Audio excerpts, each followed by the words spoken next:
Hey sports fans, Coach Nick here, and welcome to B-Ball Breakdown. Let's talk Memphis LA Clippers.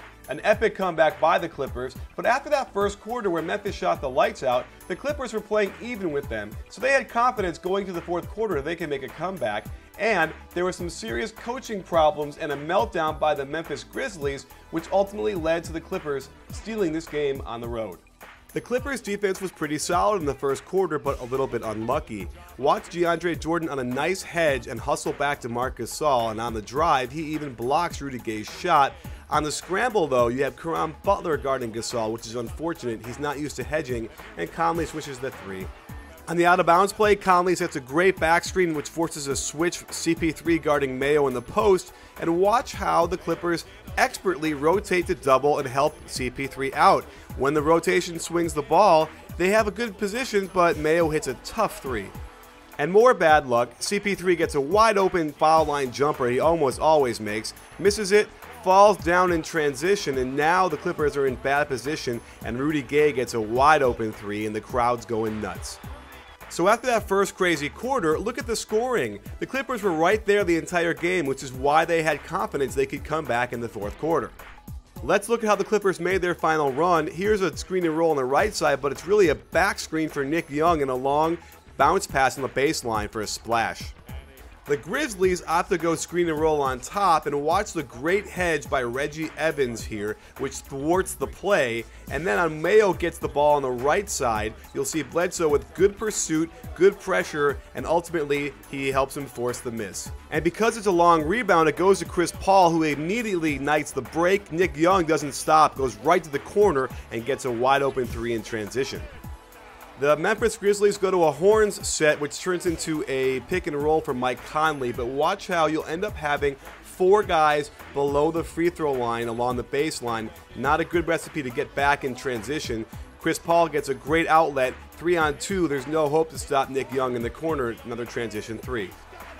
Conley's a lefty, but going to his right to take a screen isn't comfortable for him, and he doesn't rub the man off very well. On the pick and pop, you'll see Marc Gasol be way too far out and a bad angle to feed the post to Zach Randolph. Instead, he tries to dribble the ball and it gets knocked out of his hands, and it's a turnover.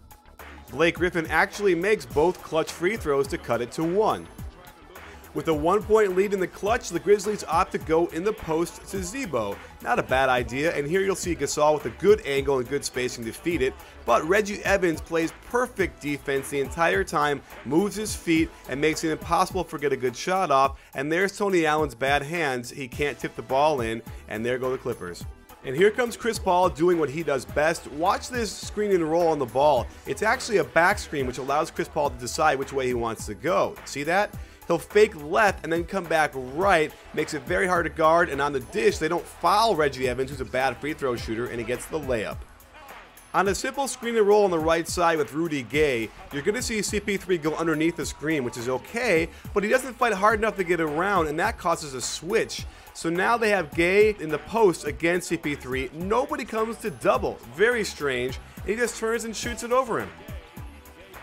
And after missing that tip-in, Tony Allen makes another mistake that basically cost them the game. After Chris Paul picks up his dribble, he reaches in and fouls. You cannot put yourself in a position where the referee can make a decision like that to cost you the game.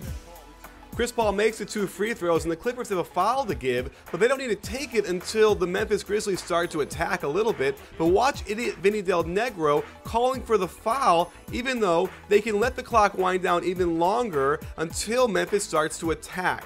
It's a really dumb move by Del Negro, but luckily Kenyon Martin doesn't listen to him. So we all know that Rudy Gay is going to ISO on top to get this shot, and with his size, he's going to get that shot off. So you don't need shooters in there. Let's look at this lineup. Only Marc Gasol is the only big guy out there. No chance for a rebound or a tip-in with these other guys. You're only down by 1. You don't need shooters out there who are going to space the floor to hit a 3. And as a result, Rudy Gay takes way too much time. There's no hope to get the rebound anyway. And the Memphis Grizzlies lose this game, unfortunately, from bad planning.